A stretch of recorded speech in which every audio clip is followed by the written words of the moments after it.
Phew, a topic, stagflation, ouch, where did that come from? In the 1970s, the term came about after you had the normal economic relationship when economies picked up. You found that inflation would pick up, you'd raise interest rates to curb demand, demand would drop, and inflation would drop, but growth would drop as well. So you had these economic cycles. But through the 70s, you had an unusual thing where inflation started to rise and growth fell, and it persisted. And the term stagflation came through, and it was one of those things that perplexed, because the theory of inflation was always on supply and demand. When demand was exceeding the capacity of the economy, inflation would rise, and you would then have to curb it again. And South Africa finds itself possibly in another stagflation position at the moment. And what I want to try and unpack there is, firstly, South Africa, is it in recession or not? To me, that's neither here nor there. We're certainly in a slow growth phase, which has developed over the last several years, while inflation has been rising. We've been put into the fragile five, according to research by Morgan Stanley, and that's sort of come out. Let me tell you, officials from the Treasury and Reserve Bank, when they hear you talk about the fragile five, they want to spit blood, because they say, we're not like those countries. But I also heard Spain saying we're not like Greece and that kind of thing, and that sort of thing. So we certainly are in that position with credit rating downgrades and that fragile five rating. But we basically, in South Africa, struggle with a lot of things. We struggle with a lot of economic mythology. In other words, myths, what you could call dinner table chatter, barroom chatter, shebeen chatter, whatever you'd like to call it, where you can just say something and just throw it out there, and people accept, yes, and people repeat it over and over again, like jobless growth. You've heard that, or the investment strike. You've heard these things, but I'm not so sure. But one of the things South Africa does struggle with is what I call is a national scar. Now, this national scar is a term that we found when we did research across countries, starting in Brazil, where Brazil was meant to be a country that we'd say there's a lot of resonance with South Africa and Brazil, with the wealth inequalities, the racial spectrum, crime, low skills problem, all of these things. And when you ask Brazilians what bothers them most, what are they fearful of most, they would say the return of inflation. And that's because they've gone through a hyperinflation, and a hyperinflation is extremely damaging. And in that sense, we can say we've got our own national trauma called apartheid, which of course is there. And the problem with these national scars, and you can go through different countries with their scars, is that it mangles policy, is that it doesn't matter what is best practice. If you don't actually wrap your policies around your national scar, it can be problematic. And this is where, in economics, what we call rent-seeking behavior often starts to be generated. And rent-seeking behavior is the economists speak for basically say a free lunch. How can I get somebody else to pay for my lunch? And that kind of thing. So we're going to talk about the stagflation trap that we're in at the moment. And unfortunately, I may have to deal with policy and politics, which is always something. And if we really hate each other afterwards, we can go into religion and then really hate each other afterwards, or something like that. But where is the trap? Is basically, if we have a look at the trends of both inflation and growth in the last 5 years in particular, growth has been trending down and inflation has been trending up. And last year we got to the point where inflation roughly, almost 6% on average, and growth didn't even make 2%. And as I said, stagflation is a condition where you've got persistent low growth and high inflation. This year that we're in, we're not going to make even the 1.9%. I'd be thinking we'd be quite fortunate if we make 1.5% growth. And that really will depend on a really decent fourth quarter growth, because the third quarter growth is already, it will already be subdued because of the strike action. And inflation is going to average more than 6%. So in other words, the difference between inflation and growth is even greater this year than it was last year. And so we're getting a situation where high inflation, low growth is starting to persist, and that is your inflation or your stagflation condition. But why do I call it the stagflation trap? Is if we look at the growth drivers in South Africa, the growth drivers are actually quite weak. Household consumption growth is weak. Why? Because money is being taken out of households' pockets through costs that we're experiencing. Things like electricity costs and various other things that are being piled onto households. And it's one of the reasons why I think we've got this fertile ground for discontent in South Africa, because of these conditions, is that the people on the ground are really feeling it, and they are under pressure. Another driver of growth sometimes is government spending. They spend money into the economy. It helps push demand in a classic Keynesian type of theory, and that then helps to boost the economy. The only trouble is government finances are also in tatters at the moment, with the credit rating downgrades and debt levels that are shooting up through the roof, etc. And the third growth driver, or things that you can tweak growth by, is interest rates. And we're at the moment in an interest rate cycle, hiking cycle. Effectively what we've got is, into this slowdown, households have to cut back. Into the slowdown, the government has to cut back. And into the slowdown, we have to start hiking interest rates. And that's where the growth drivers are actually quite weak. You then go and see, well, what are the inflation drivers looking like? And the inflation drivers are looking quite strong, because effectively you've got administered prices that are being hiked roughly double digits or more. In many cases, electricity prices being one of them, and there's a whole host of other charges, like, for instance, municipal charges, etc., that are also being pushed through. And so basically you've got administered prices driving inflation and underpinning a high level of inflation, and you've also got a weaker rand. And the weaker rand is also driving up inflation. A weak rand is like getting a salary cut.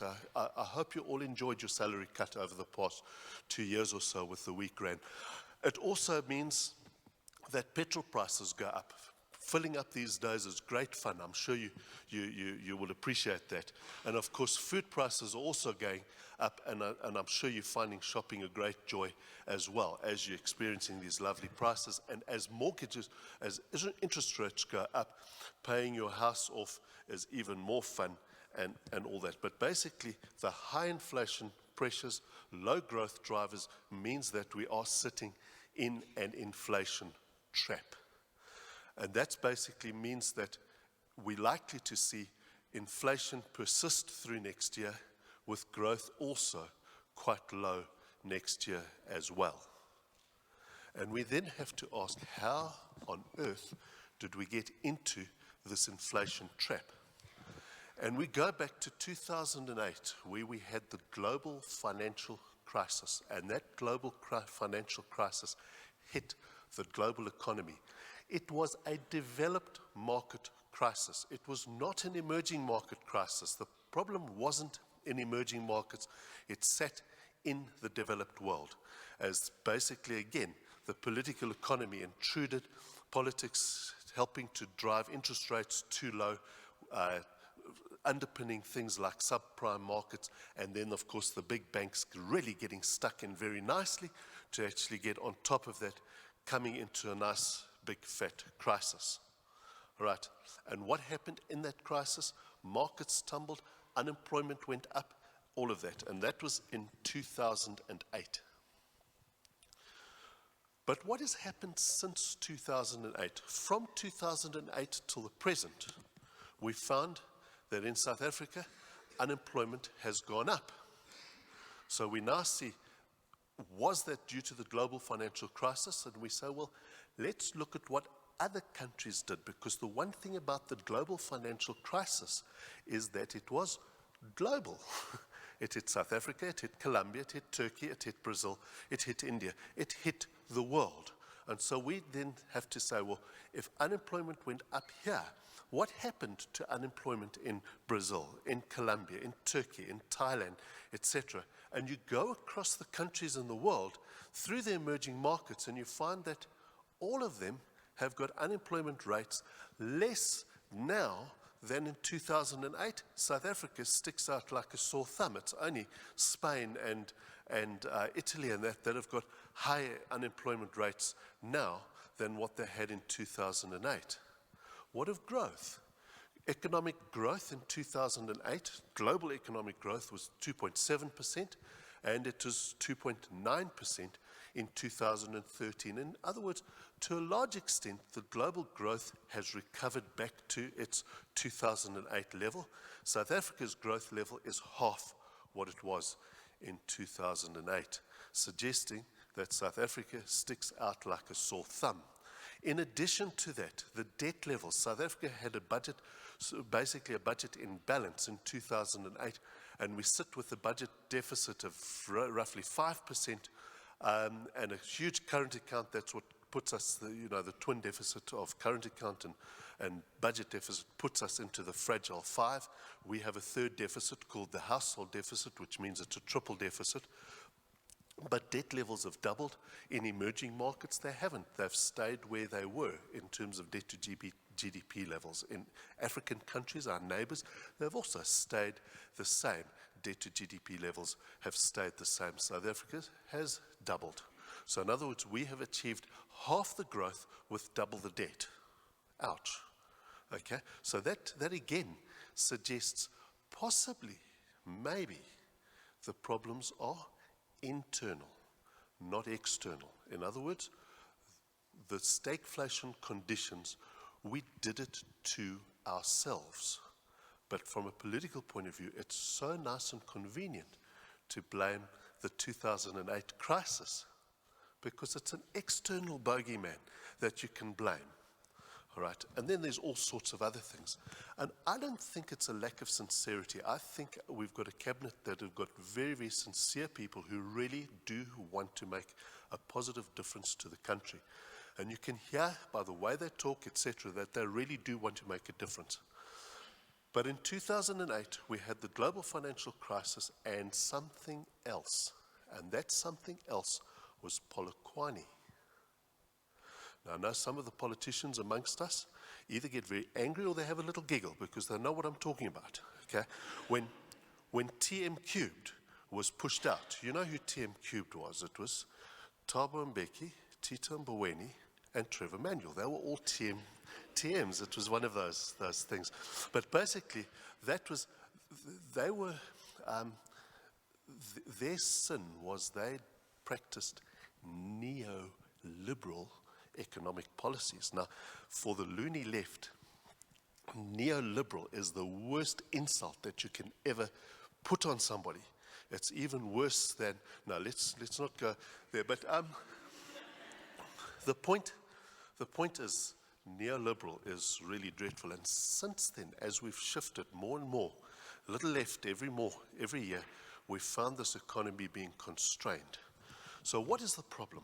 We suffer from what are called the triple problem of poverty, inequality, and unemployment. That is told to us over and over again. But I think we're making the triple mistakes to try and deal with that of strikes. We must be the only country in the world that want to strike ourselves into prosperity. Okay? And then regulations. If you go through the regulatory frameworks that have come through in the last while, there isn't a single one that has been supportive of investment and business. They have all been quite hostile.